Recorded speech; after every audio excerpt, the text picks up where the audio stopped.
మొత్తానికైతే ఈ ప్రెజెన్స్ లో అయితే లైఫ్ ఏందో తెలుసుకొని షాప్ పెట్టి షాప్ పెట్టు అంతకు ముందంతా అంత ముందుకు ఇన్స్టా ప్రమోషన్స్ చాలా చాలా ఒక 9 months 8 months హైదరాబాద్లో ఉన్నా నేను. ప్రమోషన్స్ చేసుకుంటా రూమ్ తీసుకొని ఫ్రెండ్స్తో ఇక్కడే ఉన్నా. తర్వాత ఇక్కడ చాలా వరకు ఆడిషన్స్కి దానికి దీనికి వెళ్ళినా కానీ సెట్ అవ్వలే. కిందికి 20 ఏళ్ళు వచ్చినాయి. ఇంకెప్పుడు సెటిల్ అవుతావురా నాయన అని రూమ్ భీమ్ అంతా ఖాళీ చేసుకొని ఇంటికి పోయి అన్న నేను ఇట్లా షాప్ పెట్టాలనుకుంటున్నా అంటే సరే పెట్టుకోరా అని చూపించిండు. ప్లానింగ్ చెప్పిండు. షాప్ పెట్టుకున్నా. ఇప్పుడు ప్రజెంట్ అదే నడుస్తున్నది. ఛాన్సెస్ రావట్లేక మళ్ళీ బయట ఎంత తిరిగినా ఛాన్సెస్ రావట్లేదు. ఒకరిని తీసుకోపోయినావు అంటే వానికి మధ్యాహ్నం తిండి తక్కువ, తిండి బిల్లు దండగా. వాడిని తీసుకుపోయినట్టే వాడిని ఊరికే కదా మళ్ళీ మధ్యాహ్నం అది తినిపించాలి, సాయంత్రం స్నాక్స్ అన్నట్టు. నాకు కూడా అయినాయి అట్లా.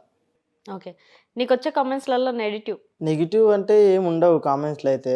ఇక అవే ఏడుగొట్టు రీలు ఎప్పుడు ఇవే రీల్స్ ఎత్తావా అది అని అంటారు. కానీ వాళ్ళకి తెలియదు కదా ఏడ్చేది కూడా ఒక ఎమోషనల్ అంటే యాక్ట్ ఎవరికి రాదు కాక.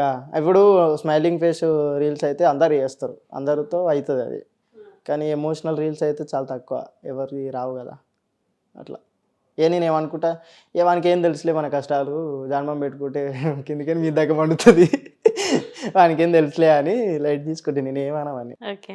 నువ్వు చేసి చూపిరా పోయి కావాల్సి వస్తే నన్ను అయితే ఏమనకని చెప్తా అంతే. ఏమన్నా